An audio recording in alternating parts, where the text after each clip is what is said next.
Bueno, buenos días a todos y a todas. Gracias por acompañarnos en esta última jornada del Congreso Iberoamericano del 4 de octubre hasta hoy, que se desarrolló en modalidad mixta, presencial y virtual, desde Manizales y desde Medellín. Hoy vamos a tener una mesa sobre poéticas de espectadores. Vamos a tener también representación de varios países de Latinoamérica. Y vamos a darle entonces comienzo a, digamos, a este panel. Vamos a empezar entonces con Rita, si te parece. ¿Qué tal? Buenos días. Muchísimas gracias por la oportunidad de presentar aquí la ponencia. Mi ponencia se titula Hacia la construcción del espectador desde el texto en 4 casos de la dramaturgia textual peruana. A ver, un aplauso de César de María, Respira de Eduardo de Ansem, Balada de la Concha y la Pastora de Alfredo Bushby y El lenguaje de las sirenas de Mariana de Altaus. A lo largo de los años han sido muchos quienes han ido intentando definir lo que es el teatro. En las primeras líneas del espacio vacío, Brooke nos dice que un hombre camina por este espacio vacío mientras otro lo observa. Y esto es todo lo que se necesita para realizar un acto teatral. Sin desmerecer otras definiciones, creo que esta abarca la esencia de nuestra disciplina y es la más útil de cara al trabajo que estamos presentando. En esta simple definición vemos que es indispensable el rol del espectador. Todo producto desea tener un receptor. Sin embargo, la mayoría puede existir a pesar de no tener uno presente.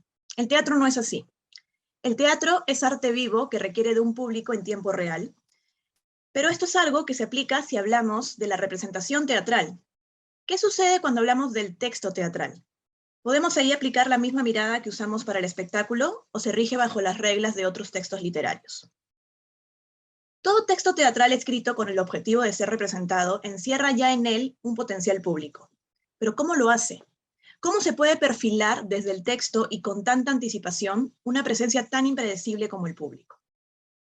En el siguiente análisis, y tomando 4 obras de teatro peruano como ejemplo, pasaré a explicar ciertos mecanismos en los que es posible construir no solo el ideal del público desde la dramaturgia, sino también plantear una serie de herramientas que posibiliten que en la escenificación el público tome un rol relativamente activo en el montaje.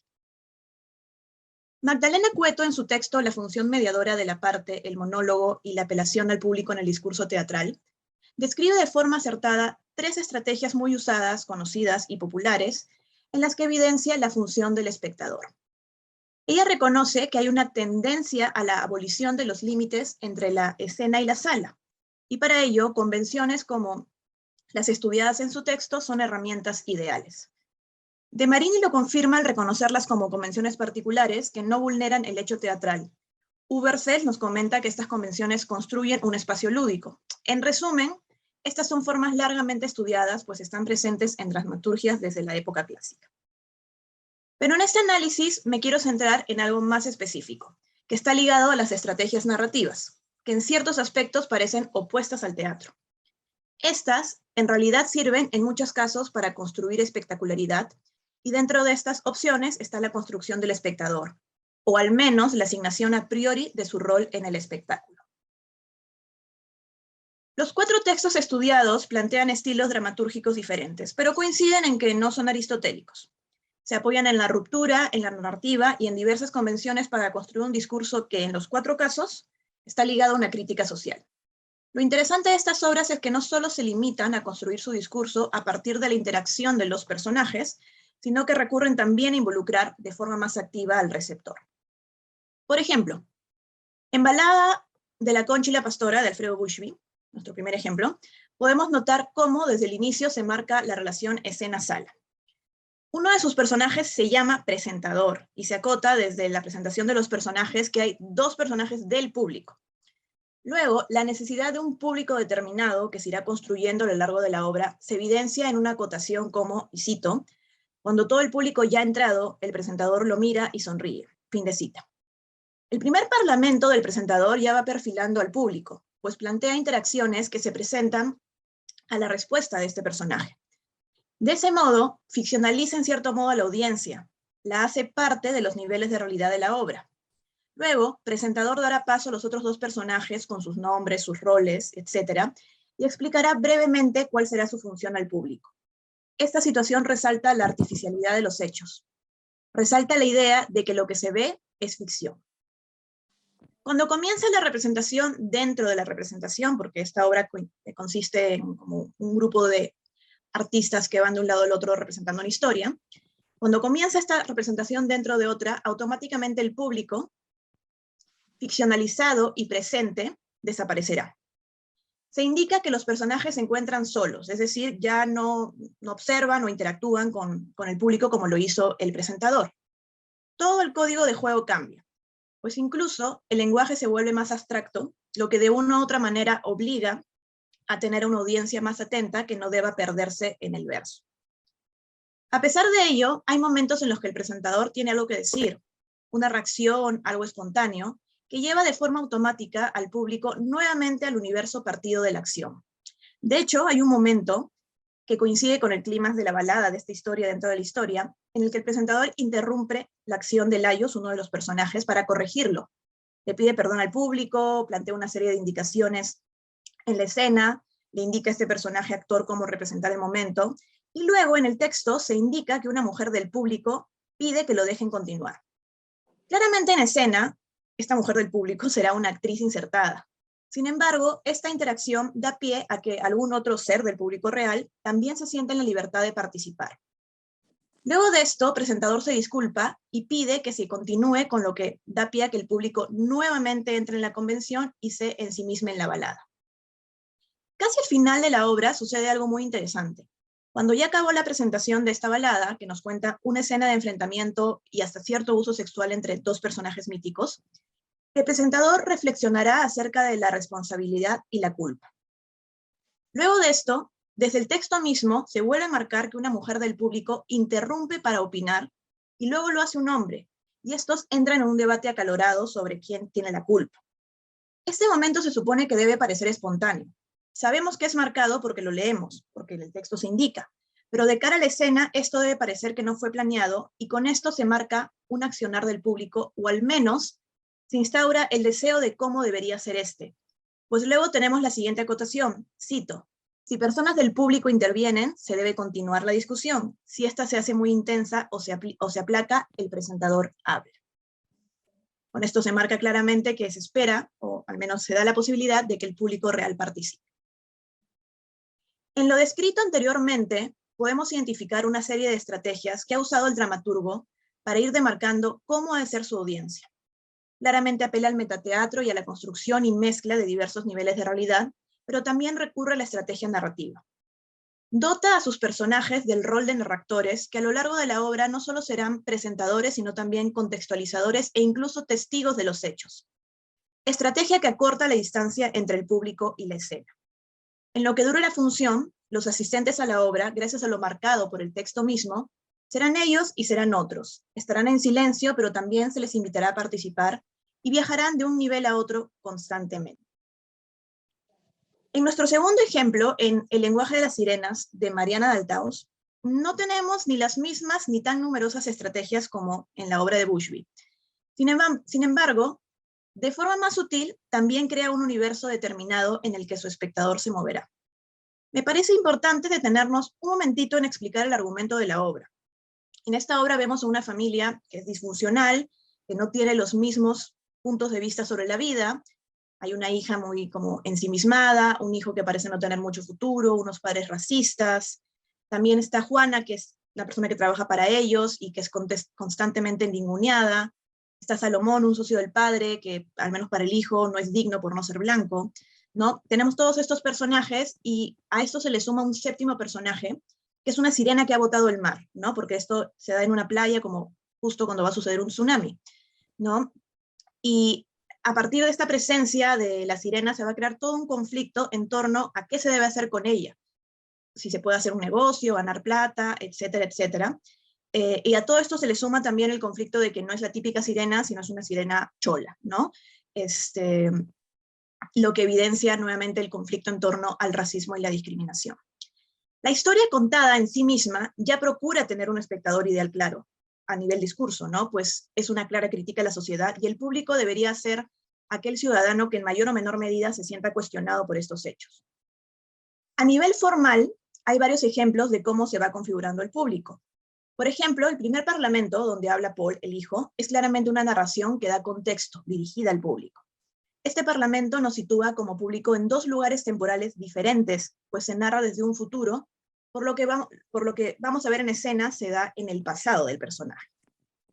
En la cuarta escena, por ejemplo, se deja más claro que las intervenciones de Paul son al público, porque se acota, ¿no? Y cito, Paul le habla al público, Camille y Margot no lo oyen, ¿no? Se distancia claramente estos niveles. Esta interacción acerca cada vez más las intervenciones de Paul al rol de un coro, donde se reflexiona sobre los hechos. Luego de esto tendremos una serie de intervenciones de diversos personajes en los que el rol del narrador irá variando y a su vez la cercanía y función del público. Por ejemplo, tendremos otros momentos en que los personajes rompen de diversa manera la cuarta pared y en muchos casos ficcionalizan al público. En relación a la crítica explicada hace un momento, por ejemplo, en la zona 12, que es crucial, vuelve a presentarnos una reflexión sobre Juana que evidencia claramente un conflicto social ligado a la discriminación. Esto ubica al espectador ideal en un contexto preciso, pues debe ser alguien que conoce de una u otra forma esta situación y debe ver lo ridícula que es, tal y como se plantea en la obra. Esto se va a complementar con la escena 16, que presenta un alegato de Juana bastante sentido en el que expresa todo su resentimiento con justa razón y se increpa de forma indirecta a todo el público que podría situarse en el rol de sus gestos. O sea, este es un claro llamado a la conciencia al espectador. Las escenas que rompen con monólogo ubican al espectador en distintos niveles de realidad. Lo llevan un paso más allá en la suspensión de su incredulidad, pues no están enfrentados a una narrativa mimética, sino fragmentaria, en la que tanto los personajes como el público viajarán de la acción a la reflexión y el recuerdo y viceversa. Esto plantea un compromiso diferente de parte del receptor, quien estará constantemente obligado a reflexionar sobre los hechos casi en tiempo real en compañía del personaje que lo está haciendo, y no solo los pone en la situación de un público pasivo. En resumen, el texto de Mariana Daltaus asume el rol del público desde la dramaturgia en dos instancias. Será viajero entre los hechos y la reflexión, presto a la interpelación de los personajes, y al mismo tiempo deberá estar abierto a la convención constante que logre trasladarlo al lugar de los hechos. Ha de ser un espectador que suspenda su incredulidad y se preste al juego. En ambos casos se apela a la narración para configurar la dinámica. En el tercer ejemplo, en la obra Respira, de Eduardo Adriansen, nos enfrentamos a un caso similar que el de la obra anterior. Es una obra que también hace una crítica a la sociedad en un contexto de inicios del conflicto armado interno en el Perú, y nos presenta un personaje que, pasados los años, cuestiona su vida a partir de un momento clave, el casi ahogarse y la posterior muerte de su hermana. Será una obra que apela a la ruptura y al cambio constante entre sus niveles de realidad y tiempos. La obra será un viaje entre el pasado y el futuro del protagonista, al que la audiencia acompaña de forma clara desde el texto. Por ejemplo, la obra comienza con esta acotación, y cito, le habla al público, cada vez que se dirija a este lo hará como adulto, salvo acotación contraria. Desde acá ya se puede ver que se le da un rol al público y que está ligado con una convención planteada en la obra. En los diversos parlamentos ad spectatores, Mario, que es el protagonista, cumplirá el rol del narrador contextualizador, presentador y testigo. Estrategias que sirven para acotar la distancia entre el público y el personaje, pero que a su vez sirven para distanciar potencialmente de los procesos emotivos al romper con lo mimético. Mario intercalará sus momentos como personaje niño dentro de la historia con rupturas directas para comentarle al público lo que está sucediendo, cómo son los otros personajes y demás. Claramente tiene una conciencia del público, aunque por el momento no ha sido ficcionalizado. Pero Mario no es el único personaje que rompe con la cuarta pared y le hable a alguien no presente en la escena a través de largos monólogos. Otros personajes, como sus padres, también rompen y lanzan sendos parlamentos contando cosas del pasado o sentires del presente. Estos momentos juegan con los tiempos a los que nos enfrentamos, pues ya no estamos situados ni en el pasado ni en el presente de Mario, sino en otro lugar donde se ubica la enunciación de estos personajes. En resumen, esta obra apelará a una serie de convenciones como las mencionadas por Cueto al inicio, monólogos, apartes, discursos al espectador, que sirven para ir configurando cómo es que debe ser la audiencia en todos los casos, apelando a lo narrativo. Quizás sean menos efectivas en la práctica que las primeras explicadas, puesto que requieren para su total éxito de un público ideal, pero ya perfilan de forma clara, gracias a la dinámica formal y discursiva, cómo debe actuar el espectador en un posible montaje. Finalmente, en nuestro último ejemplo, a ver un aplauso de César de María, Tenemos en esta una obra que es un caso particular, que se aleja un poco de los otros tres, pero que me parece importante mencionar. Esta es de las 4 obras, quizás la que juega más con las rupturas narrativas y las convenciones, y menos de forma directa con involucrar al público. Sin embargo, considero que la construcción discursiva de lo presentado sitúa al potencial público en un rol específico, incluso desde las acotaciones, ¿no? Por ejemplo, en la acotación inicial, cito, dice, acción en diversos lugares, pero principalmente en un parque callejero de Lima, durante la actuación de un payaso charlatán. Ya con eso se está posicionando indirectamente al público en ese rol específico. No será probablemente solo el público dentro del teatro, sino también será ese espectador callejero. En una siguiente acotación se indica la entrada de los payasos y se dice, cito, luego actúan para gente que solo ellos ven. Claramente con esto se construye un receptor invisible que puede recaer sobre el público y veremos cómo sucederá así.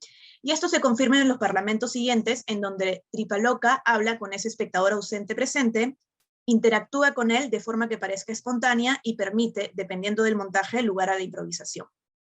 Por ejemplo, hay momentos claros donde sí se ficcionaliza ese público supuestamente ausente. Hay una parte en donde se acota, y cito, al público y el personaje dice, no te rías, no te rías. Acá ya se marca que ese receptor antes invisible es el público de la función. De hecho, se asume desde ahí que al menos alguien de la sala se reirá para poder darle verosimilitud a esta respuesta. Por otro lado, la primera interacción entre Tartaloro, Tripaloca, que son los payasos, y el público, pone las reglas del juego. Van a contar la historia de vida, pero sobre todo de muerte de Tripaloca, un poco al estilo de las 1001 noches. En ese momento parece que nos situamos temporalmente en el presente de los payasos, y las siguientes escenas llevarán al espectador a diversos viajes por el pasado en compañía de los narradores que le muestran la historia. Pero el momento que más me interesa analizar es el monólogo final de Tripaloca.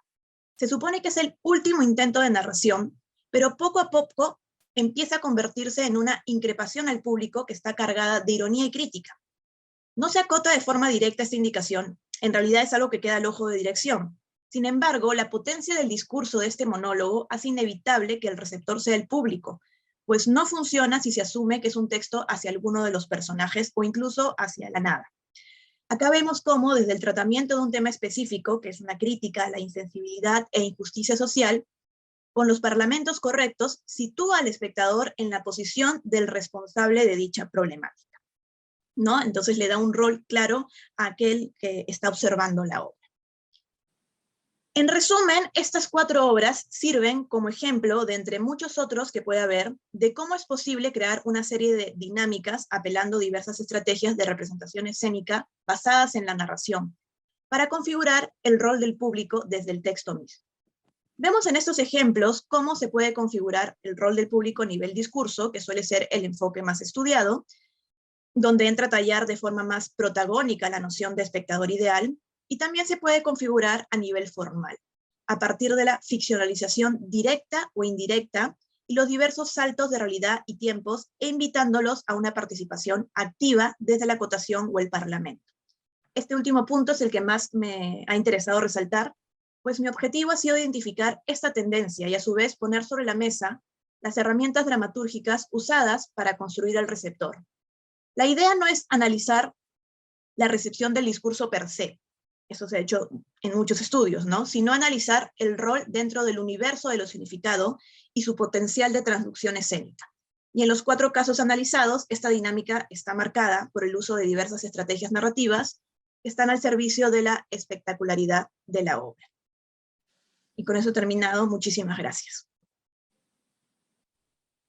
Muchísimas gracias a ti, Rita. Bueno, vamos a continuar con la maestra Guadalupe Alvarado, que nos está acompañando desde México. Tenemos aquí a Manizales, literal está al lado mío. Y bueno, ella va a estar presentando su ponencia mientras yo voy a estar proyectando su presentación. Entonces, bueno, le damos la bienvenida. Hola, buenas tardes. No sé si me están viendo. ¿Me darías para ver también si estoy ya aquí? Ya estás. Sí, hola. Buenas No te tardes. vemos, pero te escuchamos. No, sí, ya vi que no me veo. Si me pueden poner también aquí en el panel, de favor. Muchísimas gracias a todos los aquí a los organizadores. Aquí hubo un pequeño cambio. Me gustaría que también viera ya los demás compañeros. Voy a hacer mi presentación. Si me das aquí la entrada. La desprender tú. No, perdón, es que dice que no tengo aquí yo. Ahí ya, es que como vengo acá adaptándome en todas estas cuestiones de los viajes y demás, estoy por acá en Manizales, feliz de la vida, en este Festival Internacional de Teatro, Congreso Iberoamericano de Teatro, y mi ponencia en este momento le cambié el título, le hice una pequeña modificación, se llama Las artes escénicas en América Latina, diversidades poéticas desde la vanguardia histórica, ecos y resonancias en el tercer teatro. Bien, pues voy a tratar de limitarme al tiempo. Primeramente, esta presentación es un breve adelanto de lo que ya hemos trabajado en una investigación que se realiza en la Universidad Autónoma de la Ciudad de México y también en el Instituto de Artes del Espectáculo, en la UBA. Se han hecho también avances en los festivales de Transit Festival con el Odin Teatro, con el Magdalena Project, y particularmente en la presente desarrollo el concepto de liminalidad en el teatro. Y voy a trabajar lo que es las poéticas, analizando los textos, algunos textos a partir de Antonin Artaud, donde estoy recuperando los procedimientos de vanguardia histórica de lo que reconoce lo que es la función, tensión, arte, vida. Bien, pues primero que nada voy a hacer unos cuestionamientos. ¿Es posible reconocer la poética de Artaud en el acontecimiento escénico contemporáneo? ¿Por qué estudiar y reconocer el teatro de la crueldad y analizar la poética de Antonin Artaud? Primeramente, me ocuparé de justificar este pensamiento de Artaud que reafirma la poética, en su poética, la relación con la vanguardia histórica, que se observa como un procedimiento de fusión, tensión, arte, vida, como una herramienta transformadora, y la poesía en un estado vital. Artaud nos exhorta a considerar y destinar la fuerza vital de la poesía en el teatro, apelando el curso y el pulso de la naturaleza. Cito: creemos en la llamada poesía, que en la llamada poesía hay fuerzas vivientes y que en una imagen representada en condiciones teatrales es infinitamente más terrible para el espíritu. Cierro la cita. Artaud es un artista de la metáfora. Su pensamiento metafísico percibe un mundo diferente y fragmentado, experimentando con el teatro de modo metafísico. Y le cito: unir al teatro estas posibilidades expresivas de las formas, el mundo de los gestos, los ruidos, los colores, los movimientos, etcétera, es devolverle su primitivo destino, restituir su aspecto religioso y metafísico y reconciliarlo con el universo.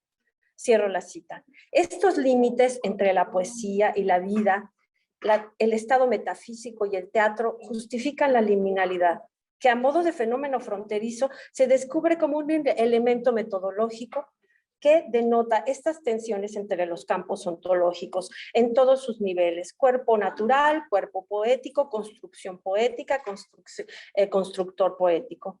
Así también tomamos en cuenta lo que es la poética como este instrumento que tiene como objeto el discurso. Sin embargo, lo vamos a observar desde la vanguardia histórica en la forma del pensamiento de Artaud, ya que lo reconocemos como un fenómeno supraterritorial. Desde el teatro comparado, la poética tiene como objeto el estudio de la poiesis, y de acuerdo con Dubati, también así la entendemos, que las artes escénicas como un conjunto son el conjunto de artes que trabajan en el convivio territorial y la presencia de los cuerpos en producción de poiesis. Cierro la cita. De este modo, considero el teatro de Artaud y la poiesis como una poética del espacio, centrándonos en este procedimiento de la vanguardia histórica. Y Artaud nos dice: el destino de la palabra en el teatro es utilizarla de este modo concreto y espacial, combinándola con todo aquello que tenga el teatro de espacio y significado, de tal manera que el teatro, con toda su potencialidad metafísica, potencialidad de manifestación, lleva latente la noción de cierta poética del espacio. Muchísimas gracias. Es la siguiente diapositiva, ya había olvidado. Bien, en el segundo manifiesto, desde el segundo manifiesto de la crueldad, estoy recuperando también, bueno, estamos viendo que el teatro ha sido creado para devolverle esta concepción de vida apasionada y convulsa. Jorge Dubati nos dice que la crueldad implica este giro epistemológico y que regresa a la visión del misterio arcaico, de este pensamiento salvaje. Coincidimos también que la mayor aportación del teatro y su doble es su poética, porque es lo suficientemente abierta como para propiciar estas interpretaciones diferentes. En la presente busco estas resiliencias poéticas liminales y los ecos de este teatro de la crueldad en dos obras, bueno, lo que son los teatros de grupo, en dos obras de teatro mexicano, que es Máquina de Teatro, en la obra Antonín Artaud, Cuánto pesa una nube, y Colochos Teatro con Mendoza. Dos ejemplos del Odín Teatro con Ana Wolf, desde las prácticas escénicas de Lista, y Carolina Pizarro con en el Nordisk Teatro Laboratorio. El llamado tercer teatro como concepto lo vamos a trabajar a partir de lo que el término lo utilizó Eugenio Barba, es decir, que fue utilizado como emergente en los años 70 y que no se asociaba con este primer teatro, que era el convencional o el institucional, ni con este teatro de vanguardia, lo que era el segundo teatro. Cabe resaltar que en esta presente consideramos el término vanguard, que es vanguardia histórica, que se recupera desde la teoría de Peter Bruegel. Es decir, esta función entre el arte y la cultura. A diferencia de Barba, que lo utilizó como esta corriente artística, que es avant-garde. Del mismo modo señalamos en el análisis esta base epistemológica. Aunque en el sentido estricto, aquí en el tercer teatro contemporáneo, coincidimos solo con algunas particularidades, es decir, como esta entidad multifacética, transnacional, compuesta por grupos y artistas solistas de todo el mundo haciendo teatro en un ambiente de laboratorio. Ahora sí pasamos a la siguiente diapositiva, muchas gracias.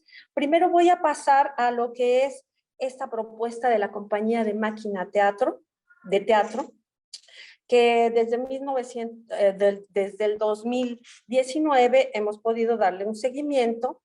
El grupo ya lleva 25 años de trayectoria y recurre a una representativa propuesta con Artaud, Cuánto pesa una nube. La dirección está a cargo de Juliana Fessler y Clarisa Malieros, con una coproducción de Teatro UNAM. Aquí busco lo que es, este grupo también buscó lo que es la proximidad en la pandemia, a ver si podemos darle la otra, en lo que es la presentación de teatralidades epidémicas.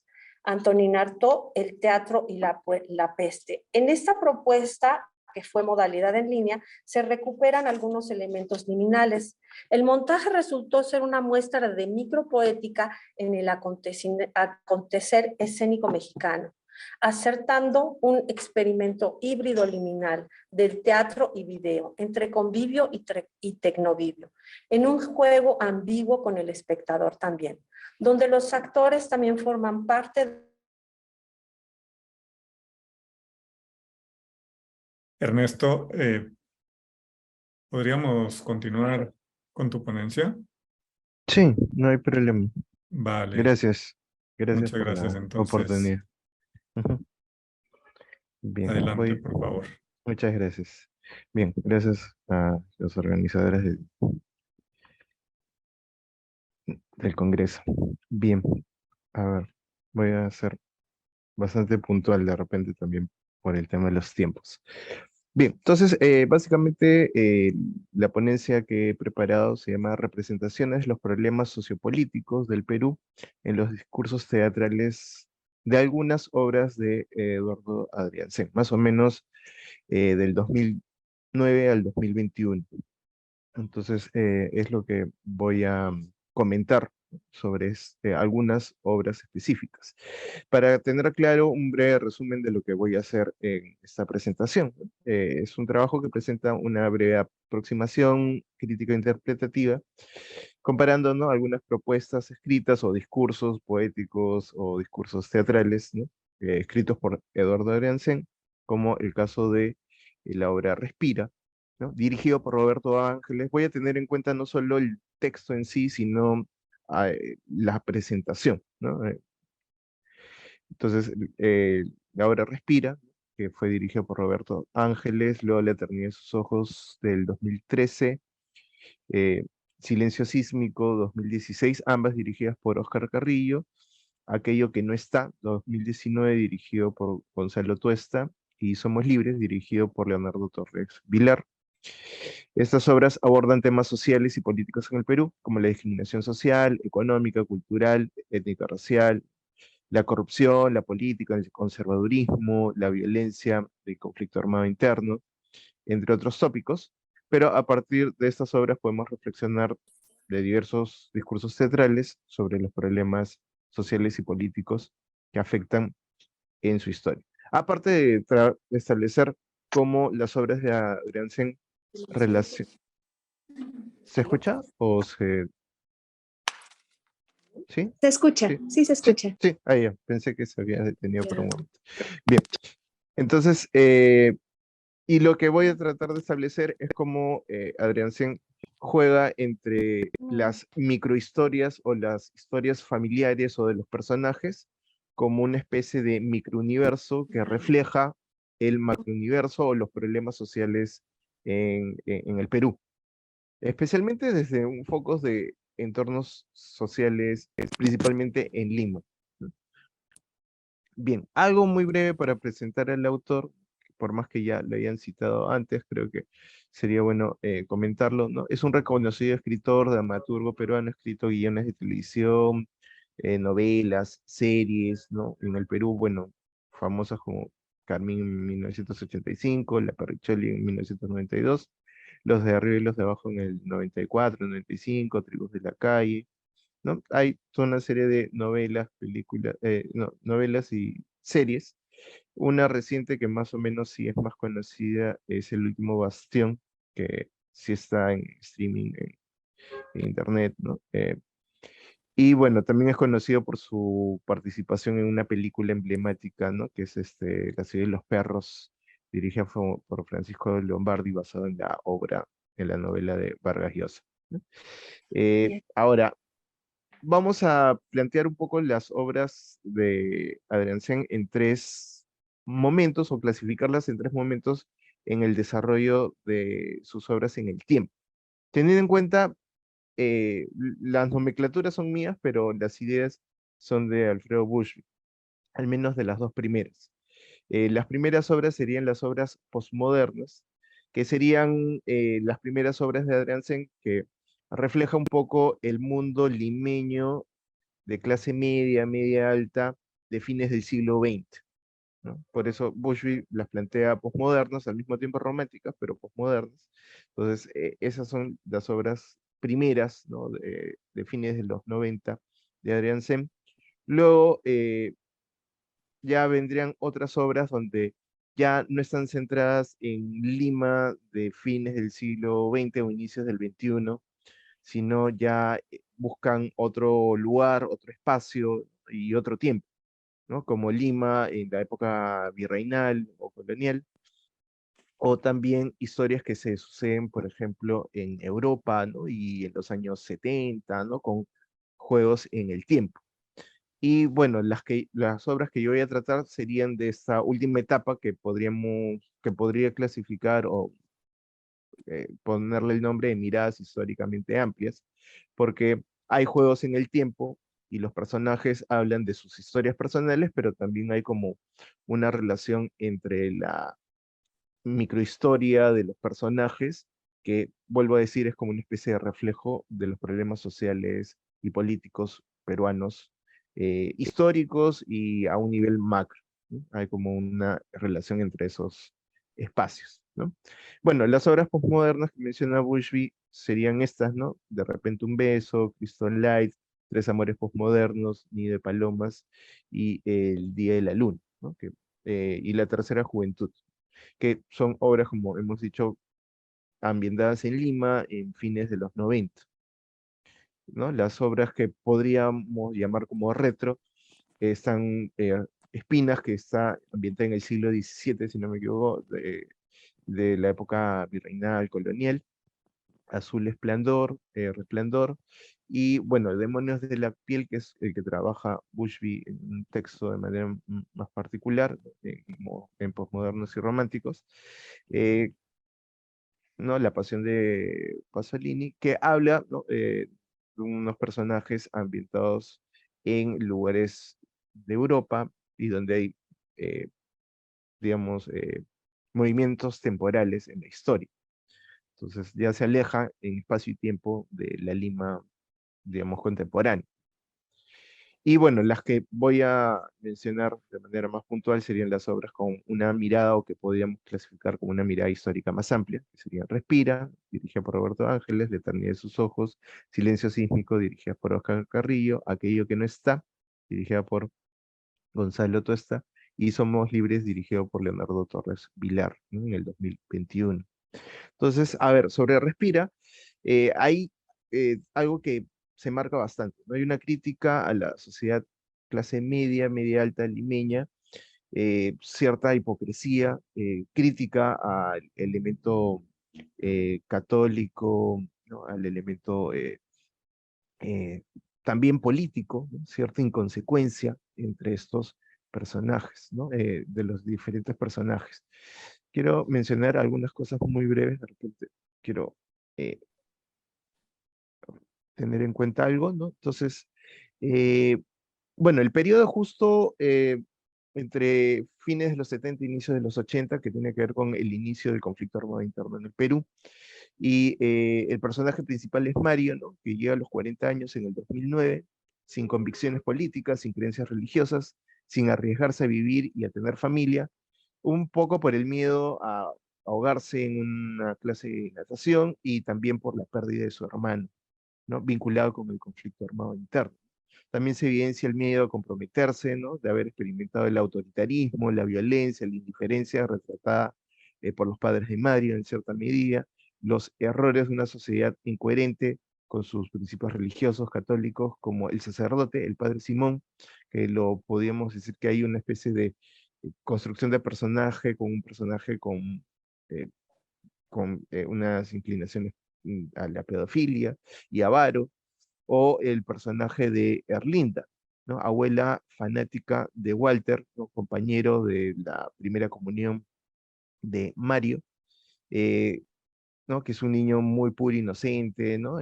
Que es amigo de Mario, y que va a retratar estas señoras conservadoras, pero al mismo tiempo discriminadoras, racistas, con algunas de sus frases, ¿no? Por ejemplo, Erlinda, ¿no? Interpreta el término INRI, ¿no? Que esa inscripción que está en el crucifijo, ¿no? De la imagen de Jesucristo, considerando, más o menos cito lo que dice en el texto, ¿no? Dice INRI, ¿no? Significa perdono a todos menos a los indios, ¿no? Está en el texto de Adriansen, también citado por Bullman, un artículo sobre esto, ¿no? Entonces, ese relato despliega los traumas de Mario, pero esos traumas por la tragedia del hermano, ¿no? Que se vincula al grupo terrorista Sendero Luminoso, ¿no? Y hasta vincularse con los traumas, hay una conexión entre el trauma de Mario y su familia con con los traumas colectivos de la sociedad peruana por el conflicto armado interno, teniendo en cuenta también lo que plantea Bullman, causado por los problemas sociales políticos como la violencia, la cultura autoritaria, la indiferencia, la discriminación, las desigualdades que no han sido resueltas y siguen repercutiendo en el presente, ¿no?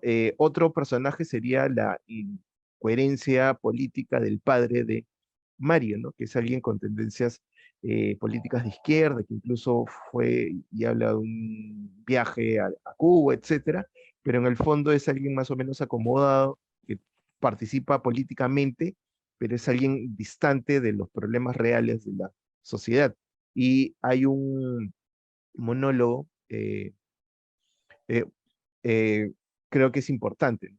Bueno, algo que también sería importante aclarar que, bueno, como hubo cierta polémica con la obra y por el tema de la crítica a la religión y a la sociedad peruana y limeña, la, en la obra, ¿no? El Centro Cultural Británico eh, puso una anotación y repartió un pequeño documento hablando de que la obra, ¿no? Contiene escenas que pueden ofender la sensibilidad de los creyentes católicos, así como cristianos en general, y la asociación, ¿no? peruano-británica ha decidido que se mantengan las escenas, cumpliendo las condiciones preestablecidas por el concurso, promoviendo ella y dirimiendo por un jurado especializado. Entonces, incluso hizo una advertencia. Ahora, volviendo al texto de la obra, hay una escena donde el hermano mayor de Mario eh, recuerda una escena de su niñez donde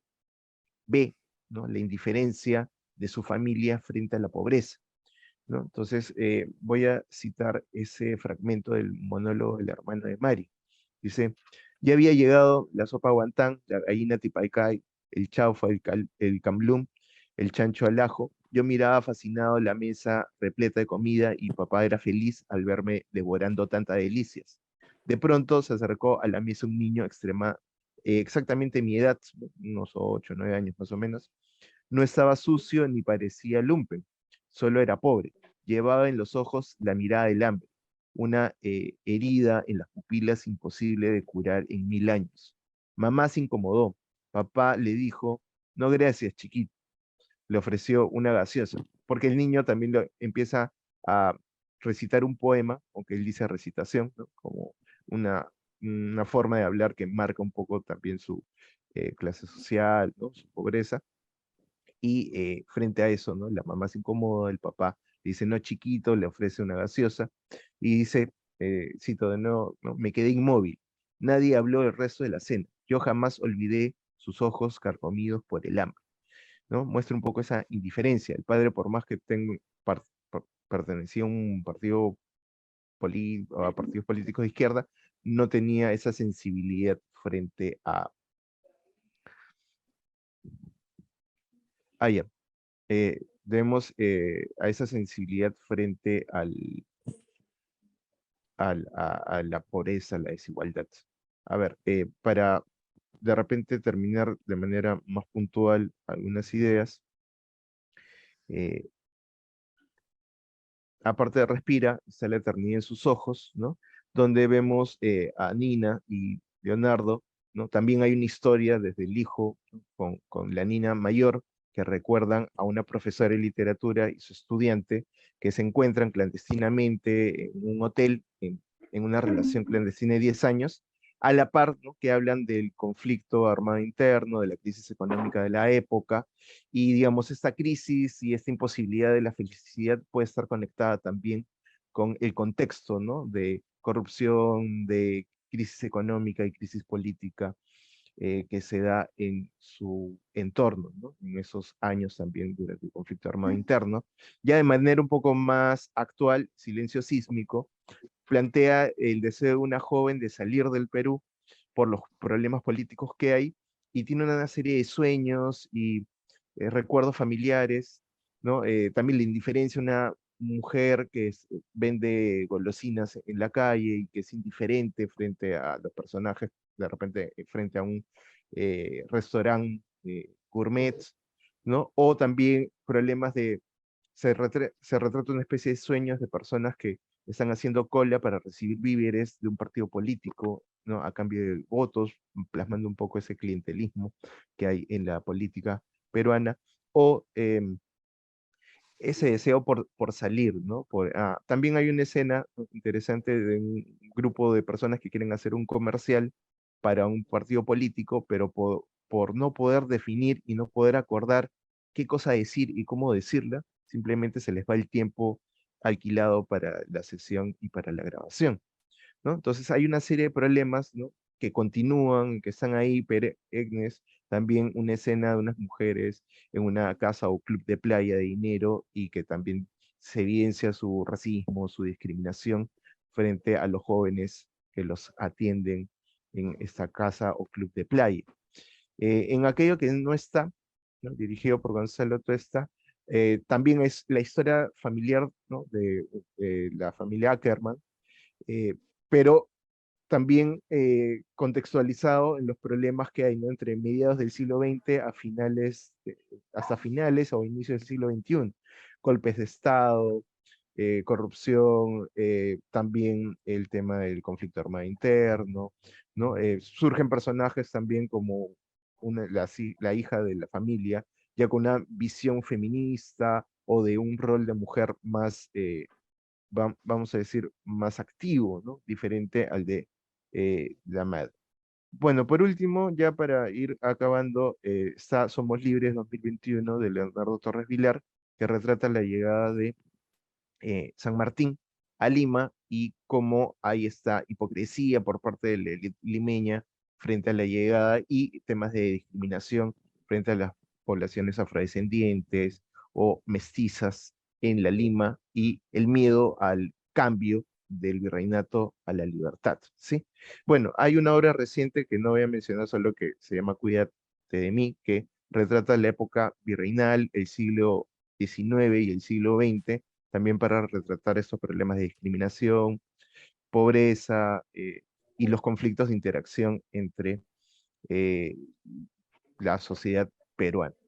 ¿Sí? Eso sería, y las conclusiones en general es cómo se evidencia el conservadurismo, la hipocresía, el autoritarismo, la indiferencia y la relación entre lo micro, las historias familiares, ¿no?, las historias personales como retrato de los conflictos y los problemas sociales a nivel de la sociedad peruana en general. Eso para decirlo en pocas palabras y no extenderme más del tiempo. Bien, muchas gracias. Ernesto, a ti muchísimas gracias. Bueno, vamos a darle otra vez la palabra a Guadalupe, que por errores, que por temas técnicos tuvo que cortar su presentación, pero entonces ya vamos a retomar. Gracias, Angélica. Sí, no tenemos aquí el dominio de la tecnología. Quisiera dar avance con esta parte de las presentaciones de lo que es el grupo Máquina de Teatro. Y bueno, pues voy a tratar de concluir esta primera parte de las intervenciones del grupo, donde destaco la interpretación de la actriz Clarisa Malieros, felizmente adoptada en México, brasileña adoptada en México, y que nos obliga a compartir y a ver lo que es esta dramaturgia en este cuerpo poético de nuestra compañera actriz. La propuesta también se presentó en mayo, ya fue en el presencial, nos descubre una fuerza vital sorprendente de un Artaud realizando una dramaturgia actoral en presencia y que renace en cada acto de crueldad. El acontecimiento se presenta como una reflexión de lo que es esta fusión entre el arte y la peste como un elemento liminal. Bueno, destaco también la experiencia del grupo Los Colochos Teatro, grupo que empezó en unas salas de urgencias y que nacen desde una temática de la comunidad desde hace 12 años. Actualmente tienen una residencia en el Imbal con 4 obras de adaptación de Shakespeare. Una es Silencio, Nacahué, Reina y Mendoza, que es la adaptación que vamos a referir de Antonio Zúñiga y su director Juan Carrillo. El acontecimiento nos muestra a nuestra cultura mexicana, una historia que lleva al presente recontextualizando a la Revolución Mexicana. Se ha presentado con mucho éxito en diversos festivales, aquí en Manizales, por ejemplo, en el 2016. Los Colochos trabajan a manera de laboratorio de intervención escénica y llegan a los espacios y ahora también a muchos corazones. Trabajan con la improvisación, con trabajos en progreso o work in progress, y también se alimentan con los espectadores realizando ensayos abiertos. Su director siempre propone juegos con metáforas desde el texto, como lo plantea también Artaud en este recurso de la poesía con la metáfora. Busca plantear también ambientes y realiza una construcción poética creando atmósferas rulfianas, envueltas de magia, así como Artaud apelaba también a la teatralidad. La vitalidad de las escenas se generan por esta liminalidad entre el arte y la vida en el teatro, en estas funciones y tensiones de los cuerpos poéticos de los actores y el cuerpo natural de los espectadores, creando esta ficción y realidad en Mendoza. También participamos de lo que es un ritual, en donde identificamos estos recursos liminales conformándose en una construcción poética vital compleja. Sin perder este sentido crítico de las propuestas de los Colochos Teatro y Artaud, cuánto pues una nube de máquina teatro, observamos que estas ritualidades de la tragedia están presentes en nuestras nuevas teatralidades en América Latina. Ahora también quisiera destacar que una de las condiciones de los grupos del tercer teatro se ha modificado también en relación a lo que es la tensión que se planteaba la vanguardia histórica, porque algunos grupos de teatro se encuentran ahora colaborando y manteniendo activo el sistema artístico y cultural en algunas instituciones, a diferencia como se planteaba que antes era esta lucha contra la institución arte. Bien, vamos a ir a lo que es la tercera y cuarta propuesta a partir de las experiencias del grupo Odin Teatro con dos integrantes latinoamericanas, Ana Wolf y Carolina Pizarro. Primeramente, presento a la actriz, directora, pedagoga y cofundadora también directora artística de la Magdalena Project, segunda generación, y directora de la Red Latinoamericana de Mujeres en el Arte Contemporáneo. Ana Wolf también se encuentra con la antropología teatral y el tercer teatro a partir de 1990, donde descubre el ISTA, la Escuela Internacional de Teatro Antropológico de Ayacucho. En 1996 se une al grupo y empieza a trabajar como alumna y a desarrollarse como actriz en el Odin Teatro. Julia Barley le dirige varios de sus performances, por ejemplo, en Blanca es la noche, que le entendemos también como esta función entre la poesía y la vida. En Semillas de Memoria también estamos viendo que hay una fuerte denuncia entre lo que son las dictaduras y las ausencias y las resistencias. Otra de sus demostraciones, que es Detrás del telón, nos ofrece una visión sobre su formación de los maestros y su experiencia como actriz.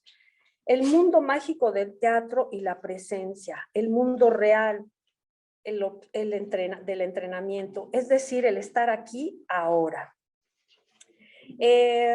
La antropología teatral le ofreció también una técnica, no solo una técnica, sino también principios, como es la técnica Suzuki. Pero estos principios van más allá de esta técnica, son ejemplo de un trabajo liminal. ¿Podemos ir pasando más adelante, de favor? Que ya no vimos. Este es Mendoza, de los Colochos Teatro. Seguimos viendo, por favor, Angélica. Esta es una parte de lo que son las ritualidades que están ahorita muy presentes en las nuevas teatralidades. Vamos a seguir pasándolo. A partir de aquí ya estamos con Ana Wolf. Muchísimas gracias. Bien, entonces estaba comentando que estas técnicas van más allá de la técnica y son ejemplo de este trabajo liminal entre la praxis y la teoría, como una función del conocimiento y del quehacer escénico. Por último, quisiera también destacar la experiencia del Nordisk Teatro Laboratorium, que desde 1964 trabaja estos 3 campos de acción, el artístico, el pedagógico y el de la investigación, donde está combinando esta fusión también de la teoría y las prácticas escénicas. Estos métodos que también los definía Grotowski como una ciencia pragmática.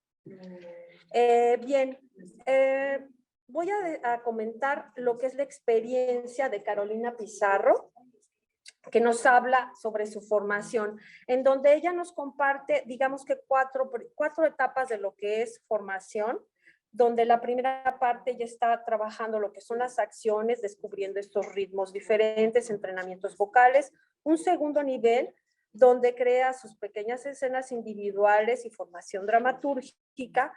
Un tercer nivel, donde está trabajando lo que son los materiales junto a otros integrantes. En este caso aquí, bueno, es una de las experiencias que tuvimos y está Julia con Ana Wolf y algunas de las otras compañeras que compartimos aquí en el Transit Festival. Vemos el siguiente, de favor. Vamos a ver ya lo que es el trabajo de Carolina Pizarro. Este es uno de los trabajos del árbol. Y por último voy a compartirles este último nivel ya como actriz de Carolina Pizarro, donde estamos viendo ya un reconocimiento que reconoce ya esta identidad profesional y ella también empieza a dirigir el grupo Icarus. Por otro lado, también vemos en su presentación de La Tierra de Fuego cómo está reviviendo la identidad latinoamericana con un fuerte arraigo, y que también juega con este territorio en el Odin Teatro, donde se replantean las problemáticas desde lejanos territorios, las problemáticas que también se viven en América Latina. Vemos cómo se desenvuelve un territorio de manera física, donde la actriz pisa este espacio en la escena. Bueno, y ya para finalizar, pues quisiera yo a manera de conclusión, porque pues no es muy breve la introducción que presentamos, dice que podemos reconocer estas múltiples liminalidades en estas propuestas escénicas y estas diversidades en el tercer teatro en América Latina, que comparten estos espacios interculturales y también estas poéticas escénicas. Reconocemos también cómo se busca devolver este aspecto primitivo y recuperar estas ritualidades en el teatro que marcan ahora un paradigma en la forma de hacer y pensar las nuevas teatralidades. Y ellas también pues exploran esta necesidad de los diversos lenguajes en estas poéticas. Muchísimas gracias. Y bueno, pues acá, gracias. Muchas gracias a ti, Guadalupe. Bueno, para finalizar le damos la bienvenida a Ana. Ana, todo tuyo. Muchas gracias. Gracias por hacer este congreso y gracias por permitir la participación de todas y todos, cada uno de los ponentes que estamos aquí compartiendo experiencias respecto a nuestra mesa de trabajo. En este sentido, les voy a presentar mi propuesta de esta ponencia, una propuesta de investigación de corte mixto, tanto cualitativo como cuantitativo. Entonces, se titula Espectadores y Hacedores Artísticos Escénicos.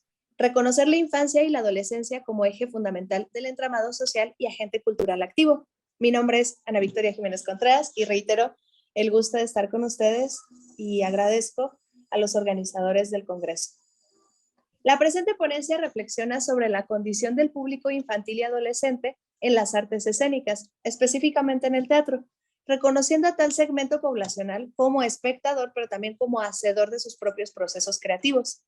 La problemática a abordar es artes escénicas y diversidad de públicos. Primero se hizo una revisión de la literatura correspondiente, creando 3 círculos concéntricos emblemáticos. El primero correspondiente a artes escénicas con niños, niñas y adolescentes, el segundo a ciudadanía y educación, y el tercero a producciones escénicas elaboradas por niños, niñas y adolescentes en los primeros 6 meses del año 2022 en la ciudad de Jalapa, Veracruz. En la revisión de la literatura se encontró que en cuanto a artes escénicas con niños, niñas y adolescentes, primero se concreta que la importancia de la educación artístico-escénica con ellos, con la población señalada, al interior del periodo de escolarización y en talleres libres de artes, que consideran múltiples beneficios en torno a tal fin. Es decir, en pocas palabras, que al interior de los centros escolares y talleres libres de artes se imparte cierta educación artística que trata de desarrollar de manera integral diversos aprendizajes en niños, niñas y adolescentes. Esta asistencia de niños, niñas y adolescentes a producciones escénicas construidas por adultos también fue un factor detonante. Es decir, se observa que hay grandes producciones que se hacen, pero se hacen por adultos y van dirigidas hacia este tipo de público, dando, por supuesto, múltiples beneficios en torno a tal fin.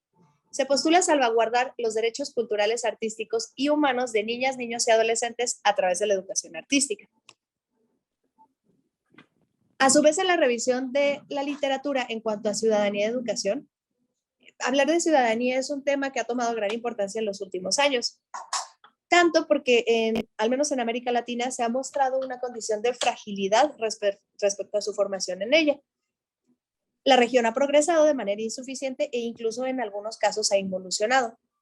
Pero tal condición presupone la falta de investigación y educación al respecto. En este sentido, hablar de ciudadanía democrática hace referencia, por añadidura, a la participación, misma que es crucial para el desarrollo democrático. La propuesta de esta presentación y de esta ponencia es que se reconozca al niño, niña y adolescentes como parte fundamental del entramado social, que tiene derechos culturales que debieran ser inalienables e inapelables. En este sentido, en las artes escénicas se plantea reconsiderar esa posición dentro del entramado social de los y las adolescentes y de los niños para no solo funcionar como espectadores activos de las producciones teatrales, sino también como hacedores, y hacedores que están en posibilidades de construir sus propias micropoéticas o, por qué no, quizá poéticas. En este sentido, los educaremos también como un beneficio colateral para la ciudadanía. Las instituciones de educación y las instancias culturales tienen un compromiso de primer orden con la educación para la ciudadanía, misma que en las sociedades latinoamericanas en general están llamadas a desarrollar una educación para el cambio, educación que también se requiere al interior de las artes escénicas.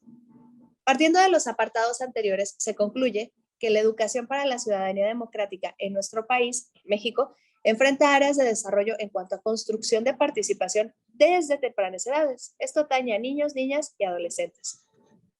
En este sentido, a partir de esta revisión de la literatura, se tomó una muestra de campo, es decir, se analizaron producciones de enero a junio del año 2022 en la ciudad de Jalapa, Veracruz, en torno a lo que hacen y lo que observan como espectadores niños, niñas y adolescentes. De 97 puestas en escena, que son consideradas el 100% del estudio porque fue las que se detectaron, se consolidaron por adultos dirigiéndose hacia la infancia y escasamente hacia la adolescencia. Quiero aquí aclarar un poquito que lo pusieron de manera literal en sus programas de mano, en los flyers, etcétera, dirigida para niños, dirigida para adolescentes. Se encontró que ninguna puesta en escena fue construido por niños para adultos, es decir, que los niños construyeran una puesta en escena teatral o un espectáculo teatral y que los adultos fuesen los que la consumieran. Ninguna puesta en escena fue construida de igual manera por adolescentes para adultos. Tampoco por niños para niños y tampoco por adolescentes para adolescentes. Sí se observaron algunas representaciones escolares fuera, ajenas a estas 97 puestas en escena, mismas que se construyeron con la finalidad de salvaguardar aprendizajes diversos, aprendizajes escolares, es decir, se ocupó al teatro como medio pedagógico, más no como un fin de investigación creativo en sí mismo. Estos son algunos ejemplos de obras que estuvieron en cartelera dentro de la ciudad. Solo puse algunos ejemplos porque realmente el listado de 97 es muy amplio. Los sones de Ciundata, pero aquí pueden ver que es un grupo de adultos que crea para la infancia. Niñas y Bestias es igual, grupo de adultos para la infancia. Dentro de estas, 1, 2, 3, 4, 5, 6, 7, 8, 9, 10, solo una fue creada para adolescentes. Y así se ve, de hecho, de las 98 que se lograron detectar, únicamente 6 puntualizaron de manera concreta que es una producción creada por adultos y que el público al que va dirigido son adolescentes. A partir de estos datos obtenidos, es decir, de la revisión de la literatura y del análisis hecho de enero a junio, concreté un análisis FODA para la investigación. Se encontró como fortalezas que un número significativo de puestas en escena construidas por adultos para la infancia estuvieron al interior de la ciudad. Y esta es una fortaleza porque finalmente habla de una asistencia del público infantil al teatro importante. Diversificación de temáticas. Las temáticas que trabajan hacia el público infantil y algunas para los adolescentes son bastante diversas. No hay un solo tema que homogénee todas, son bastante heterogéneas. El apoyo al desarrollo de creación de espectadores desde tempranas edades. Eso resulta una fortaleza de esta investigación. Y la ampliación de agentes culturales que construyen espectáculos u obras de teatro dirigidos hacia la infancia. Como debilidad se encontró que el ejercicio ciudadano artístico de niñas y adolescentes no manifiesta producciones escénicas para ser representadas al público en general. Es decir, que el adolescente y que los niños y las niñas tengan la posibilidad de construir sus propios productos artístico-escénicos y que les asistan a ver todo tipo de público, niños también, adolescentes también y adultos también, claro, si la temática de la obra lo permitiese. Los adultos producen para la infancia y la adolescencia, pero no sucede del mismo modo a la inversa, un poco lo que acabo de señalar. Se detecta también como debilidad. Se ofertan talleres libres y de educación artística en las escuelas. Sin embargo, los productos escénicos quedan ceñidos a la expectación de familiares o agentes educativos mediadores. Es decir, se acota el perfil del espectador que va a asistirte a ver. Y ahí habría que revalorar la posibilidad de que esa producción que tiene el adolescente o el niño pudiese ser difundido, divulgado, asociado a otro tipo de públicos, justo para tener una retroalimentación diferente y formar en tanto estas poéticas de espectadores. Como amenazas se encuentra que una tradición adultocentrista puede ser la que esté permeando, como investigar más sobre este tipo de población, este segmento de la población en la escena.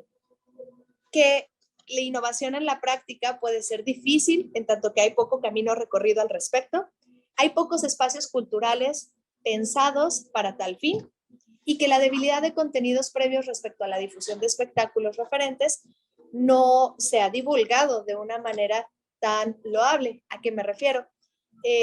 Si bien se encuentran que 98 obras durante 6 meses se construyeron pensadas para el público infantil, pero no fueron elaboradas por los infantes o por los adolescentes, en ambos casos, entonces puede haber una debilidad de contenidos en primera base al respecto, porque no se ha tenido la oportunidad de implementarlo. Como oportunidades se reconoce, uno es reconocer al ciudadano de la infancia y de la adolescencia. Una oportunidad es reconocer ese segmento poblacional como una parte fundamental del entramado social, como lo he venido diciendo durante toda la presentación. 2. La participación ciudadana activa en cuanto a derechos culturales de la infancia y de la adolescencia. Si el adolescente o el infante son los que construyen sus propios productos culturales y artísticos, entonces estarán haciendo participación activa en cuanto a derechos culturales. La formación de poéticas infantiles y juveniles, quizá micropoéticas, pero les estaremos dando la oportunidad de explorar y experimentar con ellas para encontrar sus propios códigos y su propio lenguaje a partir del teatro.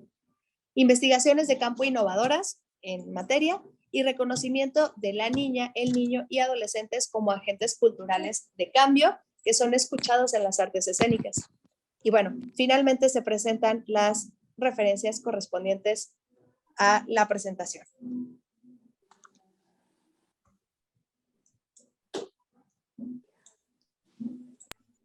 Y por mi parte, esto sería todo. ¿Sí? Ana, muchísimas gracias. No, sé gracias si a ustedes. ¿Alguno de los participantes tiene alguna pregunta que quiera compartir con los panelistas?